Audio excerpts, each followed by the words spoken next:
আমি বাংলার প্রত্যেকটা গণতন্ত্রপ্রেমী মানুষকে ধন্যবাদ জানাই। সাথে সাথে ধন্যবাদ জানাই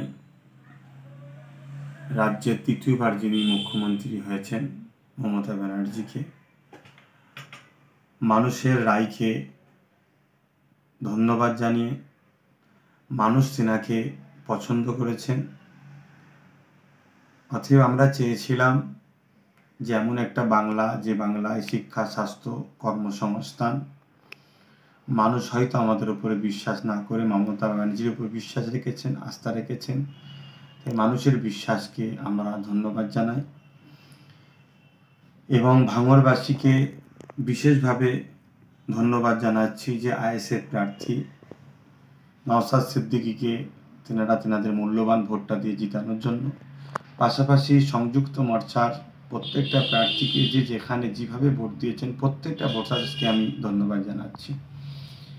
এর পাশাপাশি অত্যন্ত দুঃখের সাথে আমি যেটা বলতে চাইছি, ভোট পরবর্তী রাজ্যের বিভিন্ন জায়গায় যে হিংসা চলছে, হিংসাটা অত্যন্ত দুঃখজনক। গণতন্ত্রের উৎসবে মানুষ নেমেছিল, সেই উৎসবে হার জিত থাকবে।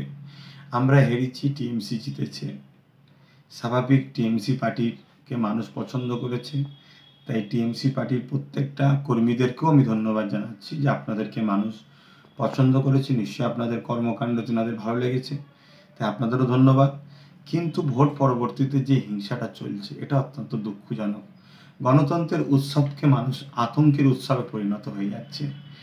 আজকে বিভিন্ন জায়গায় জিসিপি দিয়ে ঘর ভাঙা হচ্ছে এবং এই মারপিট হতে হতে দেগঙ্গার বিধানসভাতে কদমগাছিতে হাসানুজ্জামান বলে একজন আইএসএফের সমর্থক, তাকে অস্ত্র দিয়ে কুপিয়ে তাকে হত্যা করা হয়েছে নৃশংসভাবে।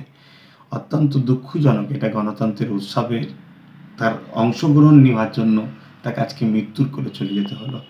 পাশাপাশি ভাঙড়ে নারায়ণপুর অঞ্চলে গাজী হাকিবুল মৃত্যুর সঙ্গে লড়ছে এই গণতন্ত্রের উৎসবে সে অংশগ্রহণ করেছিল বলে।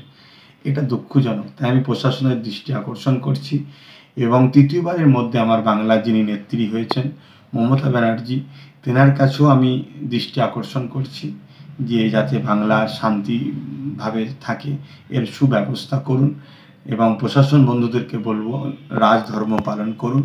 পাশাপাশি এই দুঃখের সময়, যে সময়তে একদিকে যেমন টিএমসি বন্ধুরা তেনারা আজকে জিতেছেন, আনন্দের বিষয়, অবশ্যই তেনাদের আনন্দকে আমি সাধুবাদ জানাচ্ছি।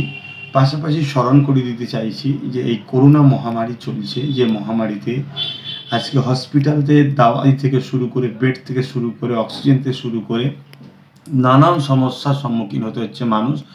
অর্থাৎ এত মানুষের করোনা হচ্ছে যেখানে ঠিকভাবে সমস্ত সুযোগ সুবিধা মানুষ দিয়ে উঠতে পারছে না, মেডিকেল ঠিকভাবে সেখানে সাপ্লাই দিতে পারছে না, স্বাস্থ্য সেভাবে পরিচালনা ঠিকভাবে করতে পারছে না, রাস্তাতে মৃত্যুর মিছিল চলছে।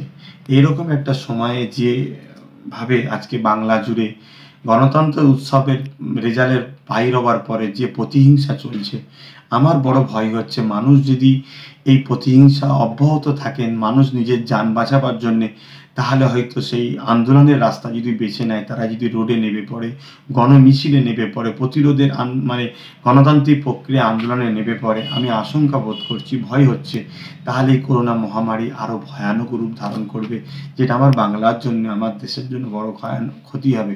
তাই সব দলের মানুষকে বলবো ধৈর্যের সাথে শান্তি বজায় রাখুন। হার জিত হতেই পারে। আপনারা জিতেছেন, আপনাদেরকে ধন্যবাদ জানাই। যারা হেরেছেন, গণতন্ত্রের মানুষের যে রায়, সেই রায়টাকে মাথা পেতে আপনাদেরও মেনে নেওয়া দরকার। তাই আপনারা উভয় শান্তিতে বসবাস করুন। সবাই তো আমরা দেশবাসী, সবাই তো আমরা পশ্চিমবাংলার নাগরিক, ভাই ভাই। একে অপরকে হিংসার সাথে মারপিট করা এটা গণতন্ত্রের উৎসবের বেখিলাফ। তাই আমি অনুরোধ করব আবার একবার প্রশাসন বন্ধুদের কাছে এবং রাজ্য সরকারের দৃষ্টি আকর্ষণ করব যে আপনাকে মানুষ বেছে নিয়েছে বাংলায় শান্তি বজায় রাখার জন্য। আপনার যেটা করা কর্তব্য সেটা আপনি করবেন, অবশ্যই করবেন আশা রাখছি। এবং প্রশাসন বন্ধুদের বলবো রাজধর্ম পালন করুন। সবাইকে আবার বলি শান্তি বজায় রাখুন, সবাই মিলেমিশে থাকুন।